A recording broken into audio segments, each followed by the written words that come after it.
ความปลอดภัยสาธารณะต่อจากนี้ไปเป็นรายการพุทธานุภาพ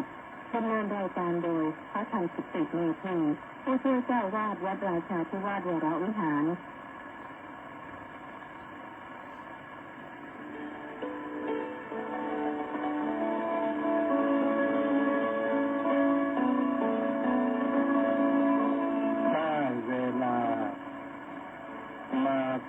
พุท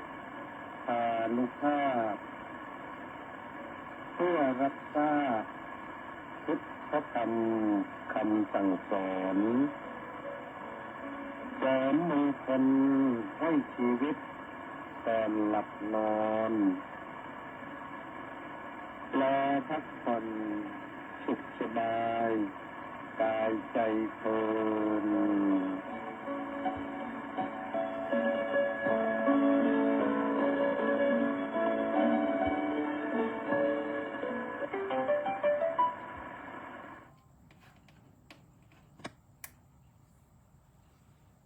อรหังสัมมาสัมพุทโธภควาบุตถังภะคะวันตังอภิวาเทมิสวากขาโตภควตาธัมโมธัมมังนัมมัสสามิ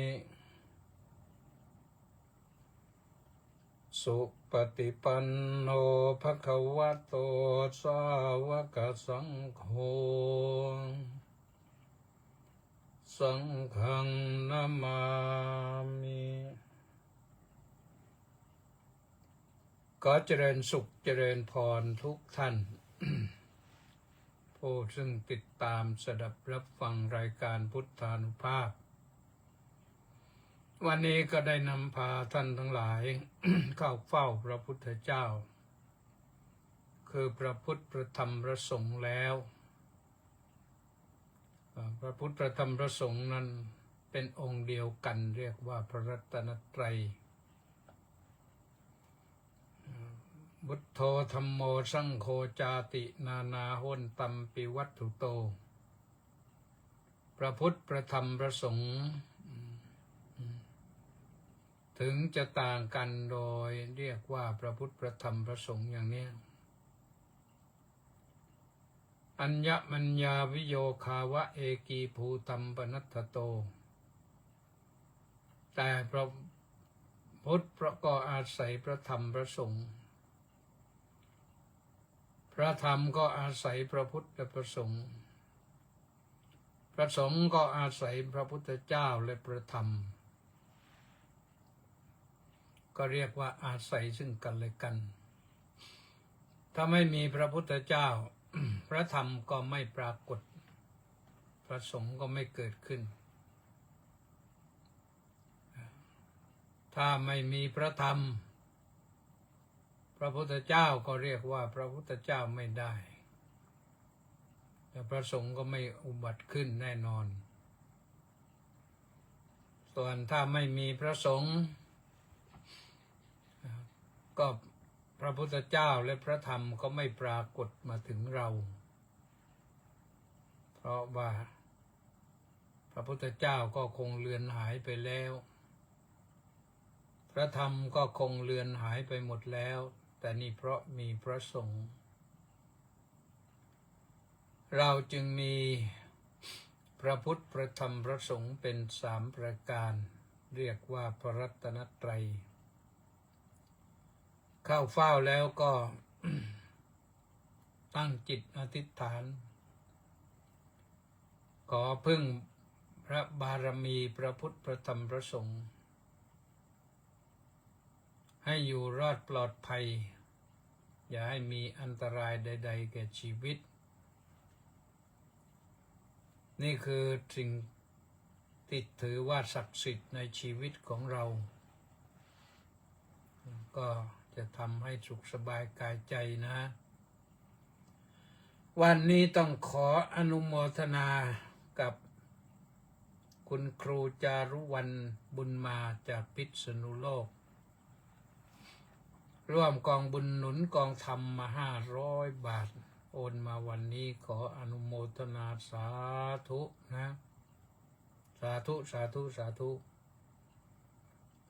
แล้วก็ขออนุโมทนากับเฉลิม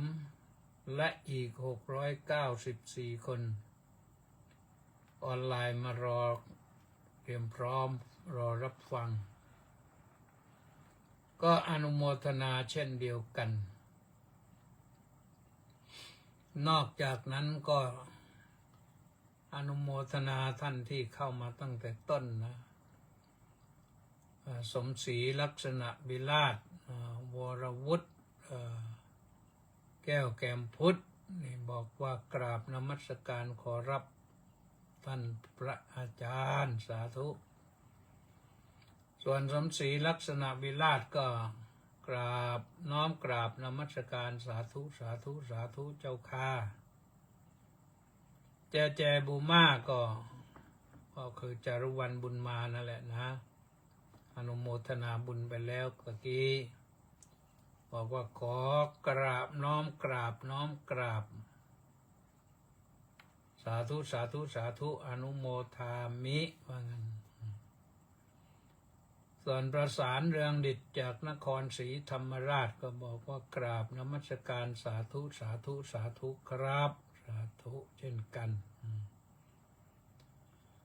ศูนย์เผยแผ่ธรรมฝั่งอันดามันบอกว่าขอเชิญผู้มีจิตศรัทธาเลื่อมใสในพระพุทธศาสนาได้ร่วมบุญเป็นเจ้าภาพฐานโบสถ์ตามแบบพระราชทานตามแบบพระบรมราชานุมัติไม่ใช่พระราชทานนะสมเด็จพระกนิษฐาธิราชเจ้ากรมสมเด็จพระเทพรัตนราชสุดาณวัดโคกเคียนตำบลโคกเคียนอำเภอตะกั่วป่าจังหวัดพังงาร่วมบุญผ่านบัญชีธนาคารไทยพาณิชย์เลขที่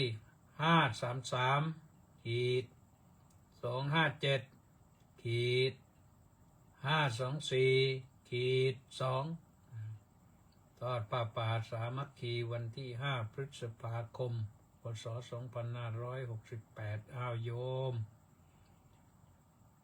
ร่วมบุญทางอื่นและร่วมบุญพังงาบ้างนะตามกำลังศรัทธานี่ก็ลูกศิษย์นะลูกศิษย์ แปะนันทิการก็บอกว่าน้อมกราบนมัสการสาธุสาธุสาธุเจ้าค่ะสาธุไพศาลรัตนวงศ์กุลก็บอกว่ากราบนมัสการครับสาธุมณีแสงจันทร์มาไม่ทันเขาวันนี้นะน้อมกราบนมัสการสาธุสาธุสาธุเจ้าค่ะต้องใสราชโคตก็บอกว่าน้อมกราบนมัสการหลวงพ่อเจ้าคุณขอรับสาธุสาธุสาธุลีลาวดีดอกสร้อยก็บอกว่าน้อมกราบนมัสการด้วยความเคารพอย่างสูงเจ้าค่ะสาธุสาธุสาธุนี่นครสวรรค์นครเหมือนกันจากนครศรีธรรมราชแล้วก็ไปนครสวรรค์พิษณุโลกกับนครสวรรค์ก็อยู่ใกล้ๆกันนะแล้ววันนี้จะมาพูดถึงเรื่องอายตนะในธรรมานุปัสสนาสติปัฏฐานว่าโดยเรื่องอายตนะอายตนะนั้นมีภายในภายนอกภายในก็6ภายนอกก็6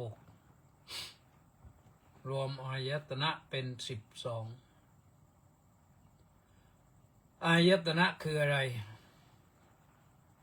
อายตนะคือตาก็เรียกว่าจักขวายตนะอายตนะคือหูก็เรียกว่าโสตายตนะ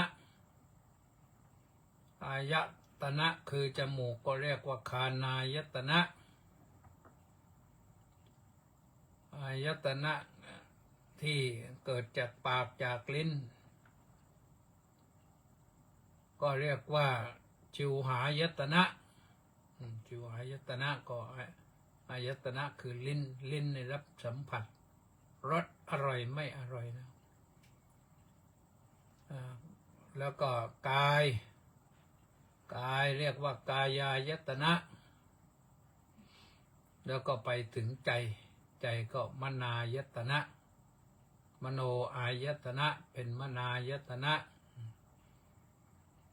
อายตนะนี่แปลว่าที่ต่อนะ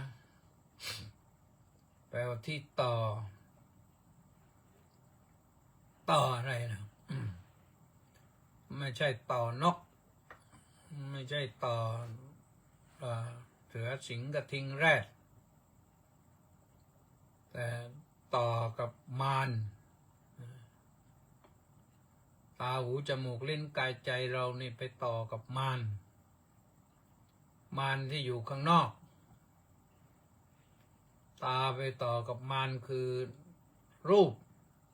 ก็เป็นจากรูปายตนะมาเจอกับจักขวายตนะมันก็ต่อกันแก๊กเข้านะพอตาเห็นรูปก็ต่อติดทันทีถ้าชอบนะถ้าไม่ชอบก็หูอื้อไปทันทีเหมือนกันนะนี่เป็นเรื่องของการต่อบางทีก็ต่อแล้วดีบางทีก็ต่อแล้วไม่ดีแต่ว่ารูปสีต่างๆเนี่ยเราต้องใช้ตาไปต่อกับเขาก็มาต่อกับตาของเรารูปทั้งหลายทั้งปวงสีทั้งหลายทั้งปวงนี่มาต่อกับตาของเราพอเราหันไปเห็นปั๊บมันต่อติดทันทีเลยถ้าชอบนะถ้าไม่ชอบก็ต่อติดเหมือนกันนะต่อว่าไม่ชอบส่งรายงานไปถึงใจเลยไม่ชอบนะแต่ที่จริงนะเขาส่งให้ตอนนั้นน่ะใจไปตัดสินเอาเองว่าชอบหรือไม่ชอบนะใจเป็นผู้รับคัดสรรกลั่นกรองที่ตาเห็นรูปได้นี่ไม่ใช่ว่ามีตาแล้วจะเห็นรูปนะเราเห็นว่าคนที่ตาบอดนะมีตาเหมือนกันนะแต่ตาเรียกว่าตาบอดก็คือมองอะไรไม่เห็นมีแต่ลูกตาสิ่งที่ให้เกิดเห็นได้นั้นต้องมีวิญญาณเรียกว่าจักขุวิญญาณนะจักขุวิญญาณตากับวิญญาณคือความรู้พอเห็นรูปก็รู้ทันทีว่ารูปนี้รูปอะไรเห็นว่ารูปสวยไม่สวยดีไม่ดีรูปเป็นมงคลไม่เป็นมงคลรูปที่น่าชอบใจหรือไม่น่าชอบใจนั่นก็เป็นเรื่องของการที่จะไปตัดสินใจกันตาไปต่อรูปมาหูก็ต่อกับเสียงก็เป็นโสตวิญญาณมีวิญญาณทางหูวิญญาณก็คือความรู้เหมือนกันแหละนะรู้ถ้าไม่มีวิญญาณก็รู้ไม่ได้แต่ในทางพระพุทธศาสนานั้นพระพุทธเจ้าทรงอธิบายละเอียดกว่านั้นอีกละเอียดไปถึงว่าที่จะเกิดวิญญาณขึ้นก็มีผัสสะก็คือสัมผัสตาที่มีวิญญาณแล้วไปเห็นรูปเรียกไปสัมผัสกับรูปหูไปสัมผัสกับเสียงจมูกไปสัมผัสกับกลิ่นลิ้นไปสัมผัสกับรสแล้วก็อะไรล่ะกายไปสัมผัสกับเรียกว่าอะไรภาษาพระท่านใช้คำว่าโผฏฐัพพะโผฏฐัพพะโยมเข้าใจหรือเปล่าก็สิ่งที่กายไปถูกต้องสิ่งที่กายไปถูกต้องหรือมันมาถูกต้องกายเช่ ช่นลมหนาวจัดมาถูกต้องกายเราก็เย็นวูบขึ้นมาหรืออากาศร้อนมากระทบกายเราก็เย็นวูบขึ้นมาพอได้สัมผัสแล้วก็เกิดความ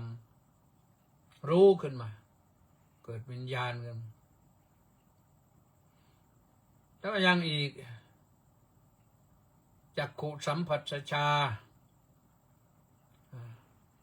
ทรงอธิบายอีกว่าจักขุสัมผัสชานั่นก็คือตาเนี่ยไปได้เกิดการรับรู้ขึ้นมาพอเกิดรับรู้ขึ้นมาก็ส่งไปให้จิตก็เป็นถ้าไม่ชอบก็เกิดเวทนาว่าหงุดหงิดไม่ชอบถ้าชอบก็เกิดเวทนาว่าโอ้ยมันชอบนี่แต่จะเอาได้หรือเปล่าเนี่ยก็เห็นสิ่งที่ดีเห็นสิ่งที่ดีได้ยินเสียงที่ไพเราะมันเกิดขึ้นแล้วก็เกิดเวทนาตัวนี้ก็เกิดความชอบหรือความไม่ชอบขึ้นมามีความละเอียดสัมผัสชาเวทนาพอเวทนาแล้วถ้าชอบก็ดิ้นรนแสวงหาเวทนาแล้วมันก็เกิดปัญหาขึ้นมาตัวความอยากถ้าไม่อยากได้ก็อยากหนีนะ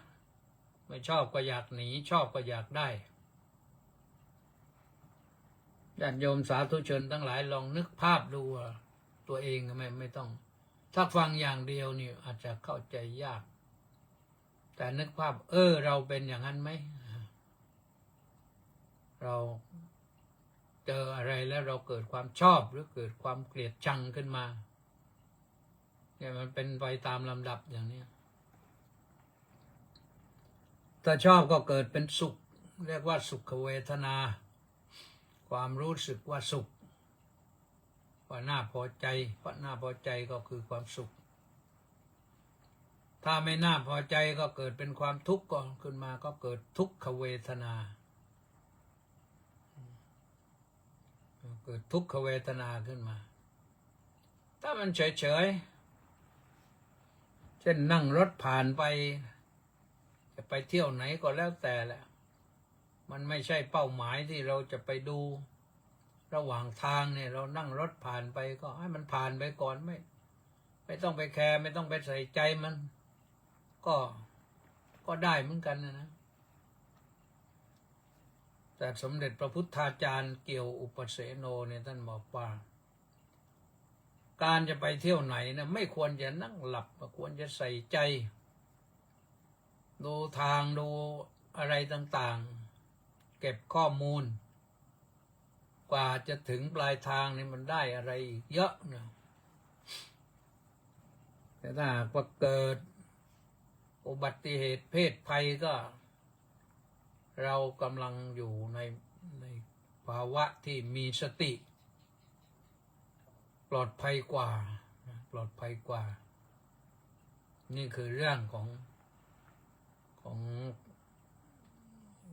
การท่องเที่ยวการดูทางการตั้งสติไว้ที่กำลังพูดอยู่นี้ก็คือพูดถึงเรื่องสตินั่นแหละนะถ้าเรามีสติเรากำหนดรู้ได้เริ่มกำหนดรู้ว่าเรามีตา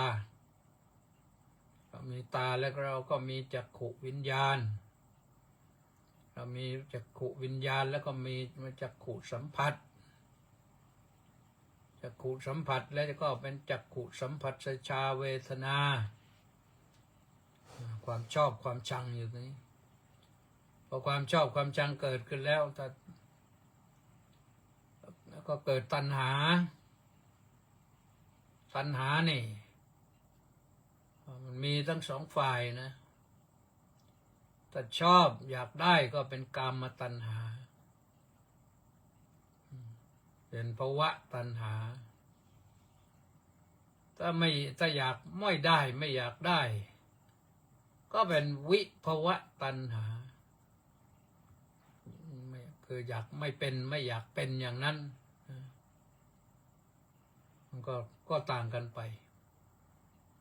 หรือเฉยๆถ้าเฉยๆนี่มันก็เป็นอุเบกขายังไม่เกิดตัณหานะเป็นอุเบกขาได้เพราะฉะนั้นก็ตาเห็นรูปอย่างเดียวนี่มันก็วิเคราะห์สังเคราะห์ไปได้เยอะบางครั้งบางทีบางคนมีตาจริงอะแต่ดูไม่เป็นเรียกว่ามีแต่ตาแต่ไม่มีแววคนไม่มีแววตาก็ดูอะไรคิดไม่ออกไม่ได้ส่งไปคิดเห็นก็สักว่าเห็นเท่านั้น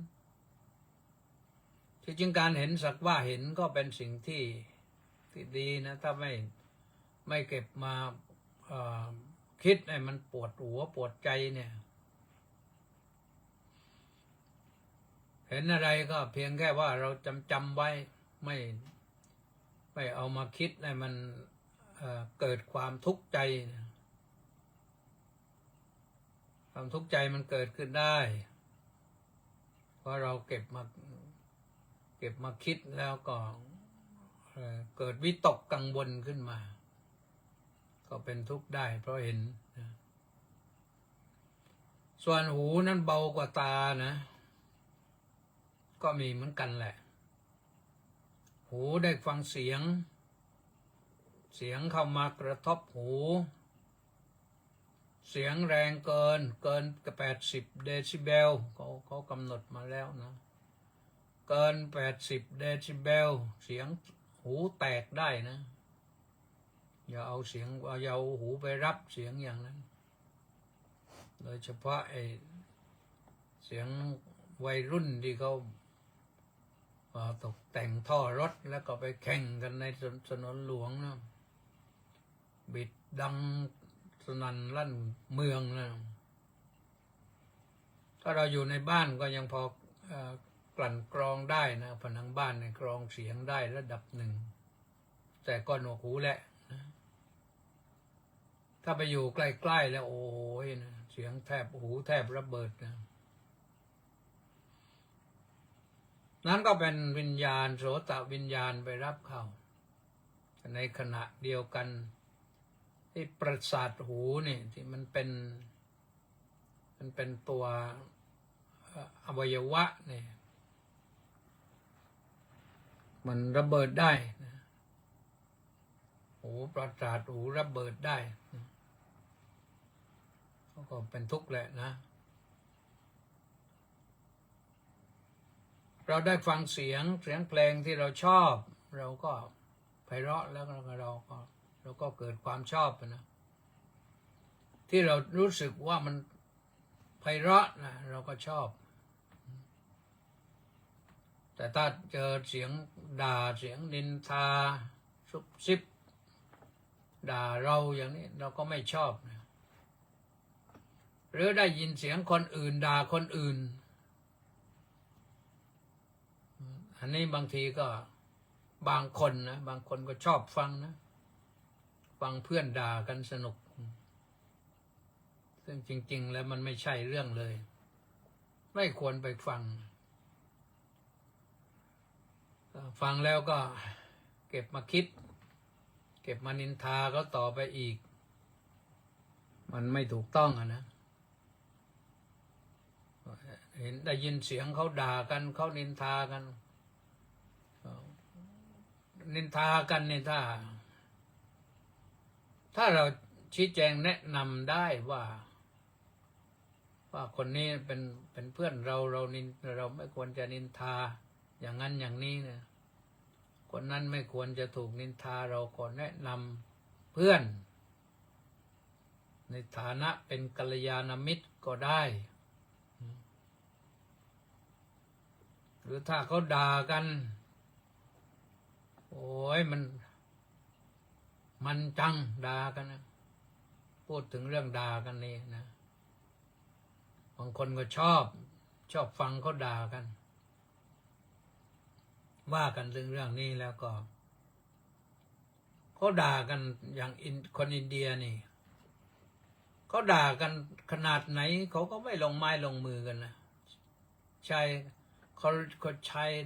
ที่พระพุทธเจ้าตรัสมาตั้งนานแล้วเขาเรียกว่าใช้หอกคือปาก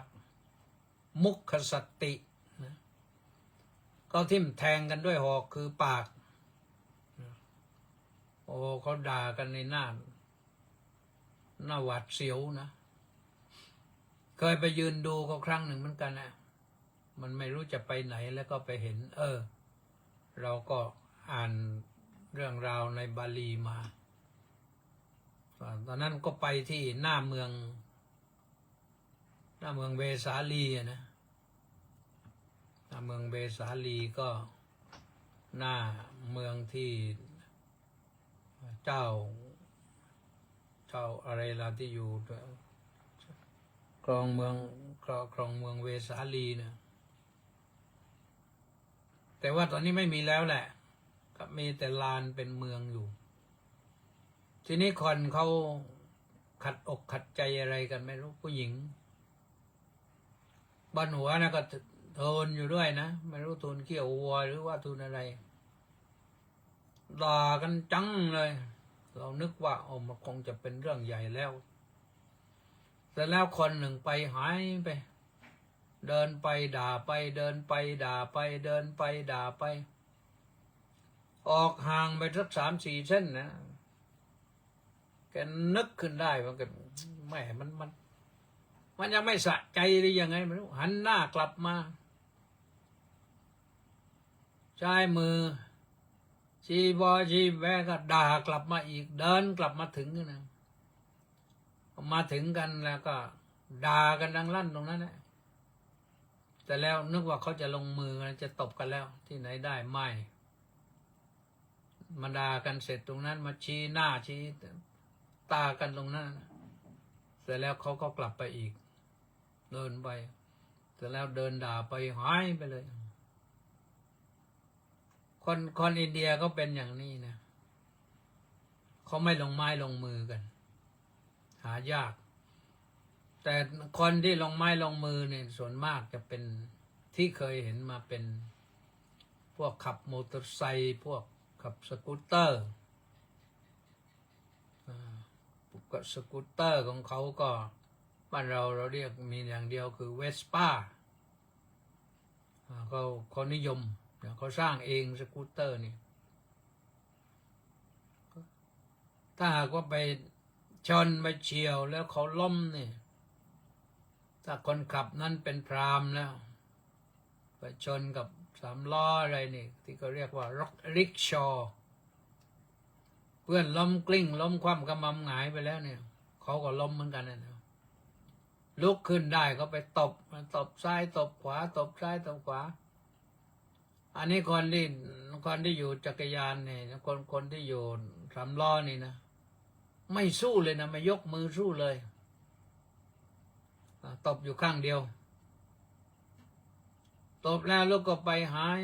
โมโหกลับไปอีกไปตบอีกนี่เขาอินเดียนะก็เห็นว่าเนื่องจากว่า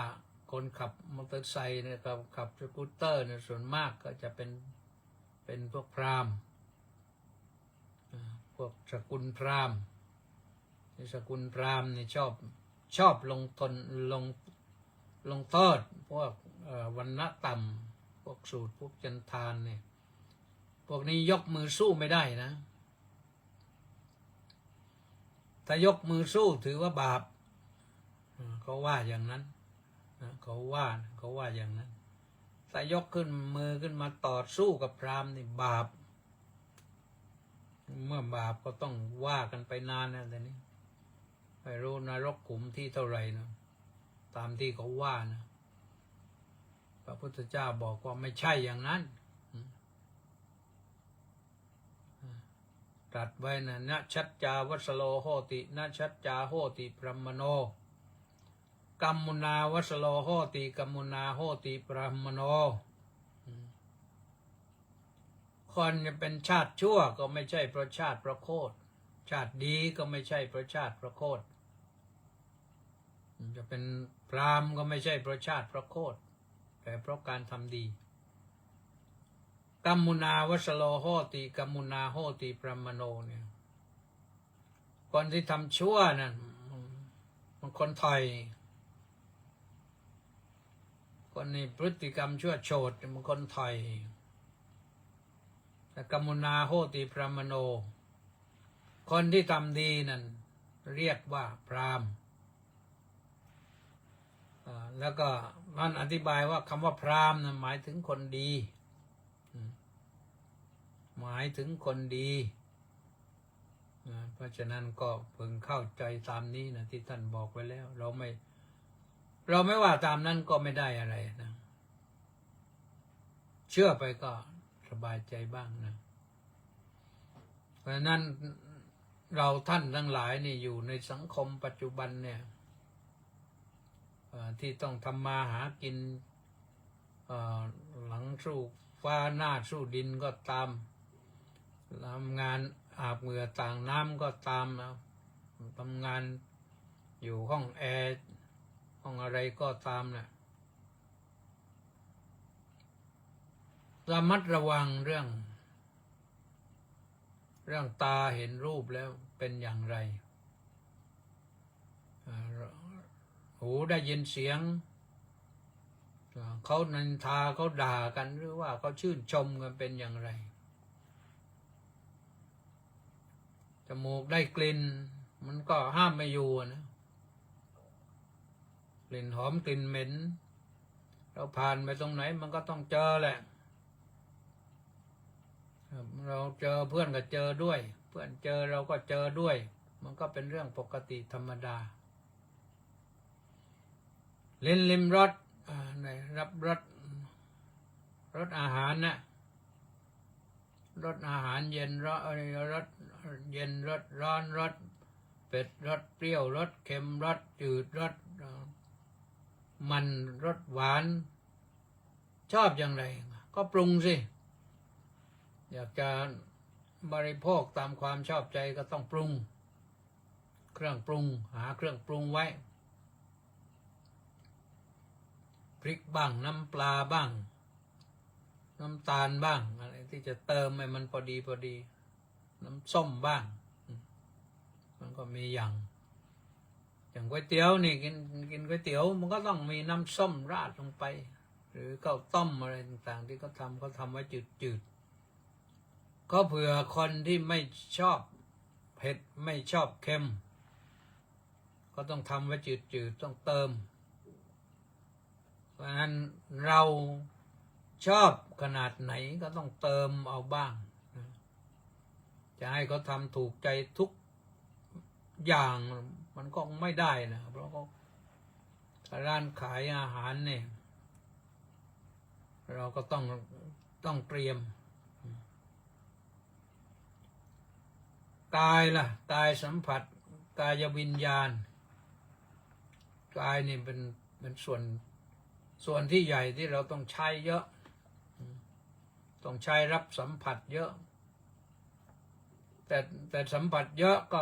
เพราะว่าร่างกายนี่มันใหญ่กว่าอวัยวะอื่น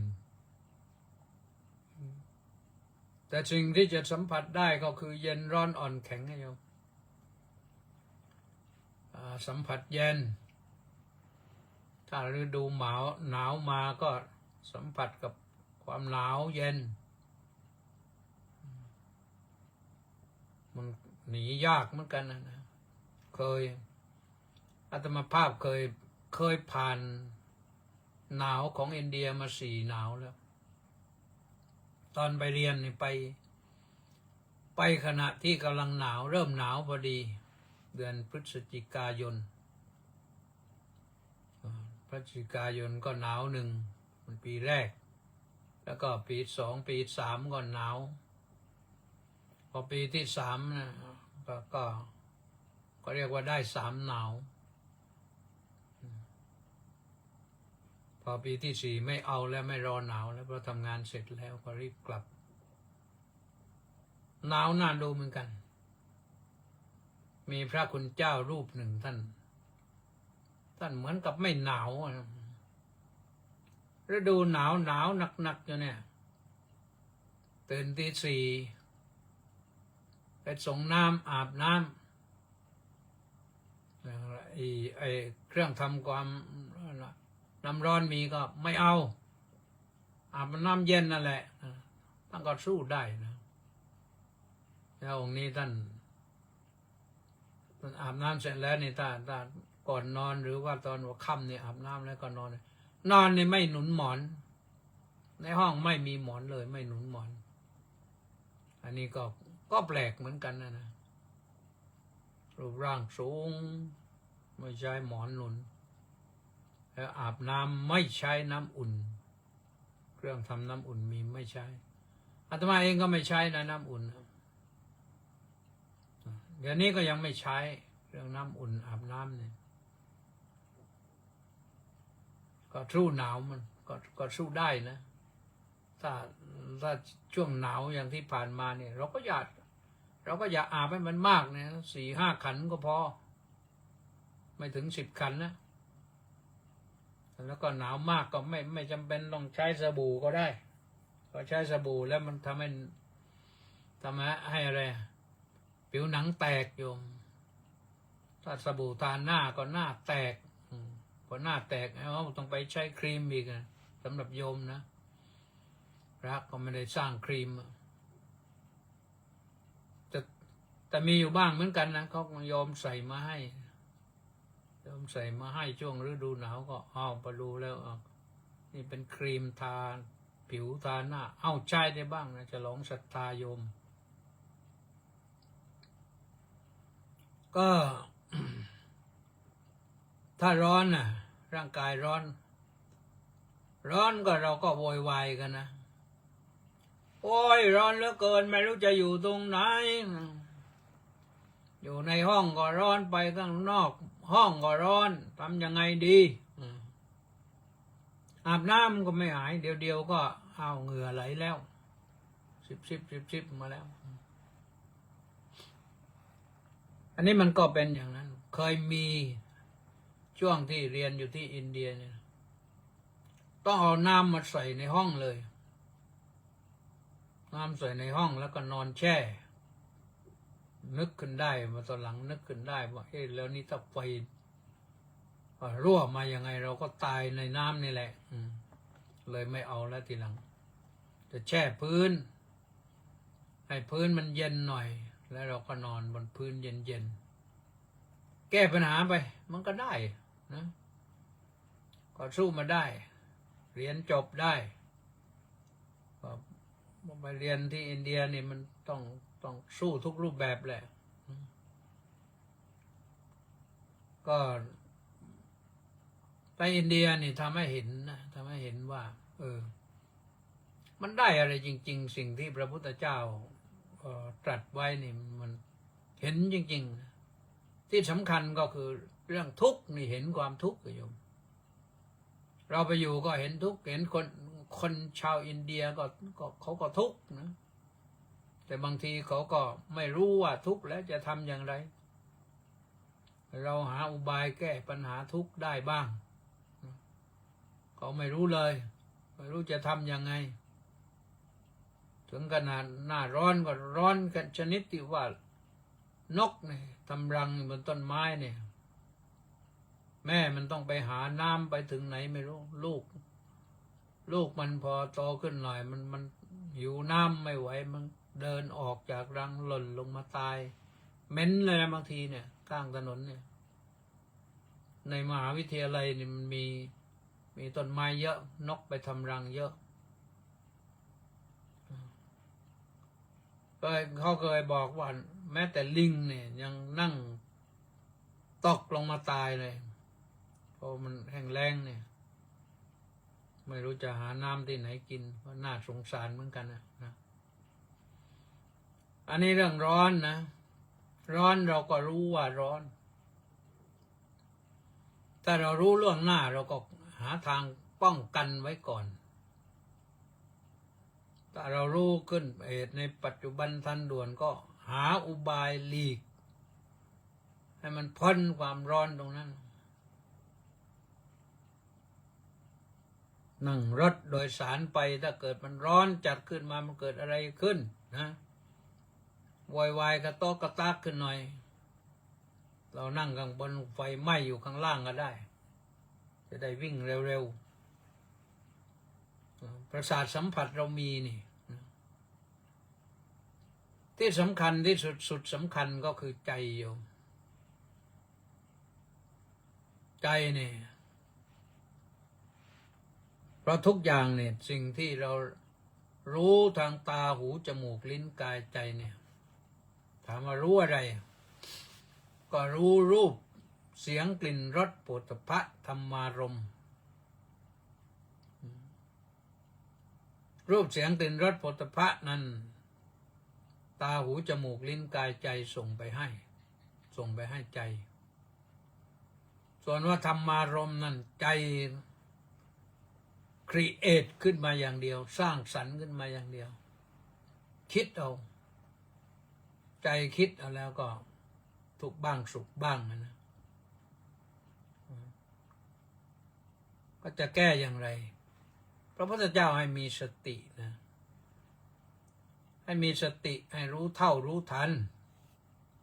มุมสติอยู่คู่กับสัมปชัญญะนะนี่ทรงแสดงว่าจักขุนจะปัจจานาติรูเปจะปัจจานาติยันจะตดุพยังปฏิจจะปัจจาอุปปัจจติสัญโยชนังรู้ถึงเรื่องของตารู้ถึงเรื่องของรูปแล้วก็รู้ว่าทั้งสองนั้นอาศัยทั้งสองนั่นแหละเกิดขึ้นแล้วก็ยึดติดผูกมัดเรียกว่าเป็นสังโยชน์เป็นเครื่องผูกถ้าชอบนะถ้าไม่ชอบก็ผูกไว้เพื่อความผูกไว้ให้มันทุกข์อยู่นอนก็ไม่หลับอันนี้พอผูกไว้อย่างนั้นก็อันตรายอยู่อันตรายให้ใช้เฉพาะให้ใช้เฉพาะว่าสิ่งที่มันดีแล้วก็ที่สำคัญก็คือให้ปล่อยให้วางสิ่งเหล่านี้มันเกิดขึ้นเป็นอย่างสิ่งที่เราได้เห็นได้ยินได้กลิ่นได้ลิ้มรสมันชั่วครั้งชั่วคราวเท่านั้นแหละมันอยู่นานไปไม่ได้แม้แต่อาหารที่เราบริโภคเข้าไปเนี่ยมันก็ได้สักความรสอร่อยที่มันอร่อยมันแป๊บพักเดียวเท่านั้นพอผ่านไปแล้วก็หมดแล้วถ้าไปรับประทานอาหารที่ร้านอาหารอร่อยกลับถึงบ้านหมดแล้วทีนี้เหลือแต่ใจนึกว่ามันเป็นเช่นนั้นนึกว่ามันเป็นเช่นนี้นึกเอาเท่านั้นเสียงที่เราได้ฟังแป๊บเดียวมันก็ผ่านไปมันไม่หยุดนิ่งไงเราหรอกนะแต่ว่าเสียงไพเราะนะถ้าเสียงไม่ไพเราะเป็นเสียงที่น่าเกลียดเราเบื่อก็มันก็เลี้ยวมันก็หายอย่างเสียงคนด่าเนี่ยด่าไปสิด่าไปเดี๋ยวมันก็หายไปแล้วพระพุทธองค์ตรัสว่าตัญจปชานาติอิติอัจฉตังวาธัมเมสุธัมมานุปัสสีวิหรติพิจารณาธรรมในธรรมทั้งหลายในธรรมเนี้ยก็คือรูปเวทนาสัญญาสังขารวิญญาณเนี่ยหรือตาหูจมูกลิ้นกายใจรูปเสียงกลิ่นรสโผฏฐัพพะธรรมารมณ์ให้เห็นว่ามันที่มันเป็นภายในก็ดีที่เป็นภายนอกก็ดีบอิทธาวาธัมเมสุธัมมานุปัสสีวิหรตินี่พิจารณาให้เห็นความจริงและอยู่ได้อัจฉตาวาอัจฉตาบอิทธาวาธัมเมสุธัมมานุปัสสีวิหรติสมุทัยธรรมานุปัสสีวาธัมเมสุวิหรติเห็นมันเกิดเห็นมัน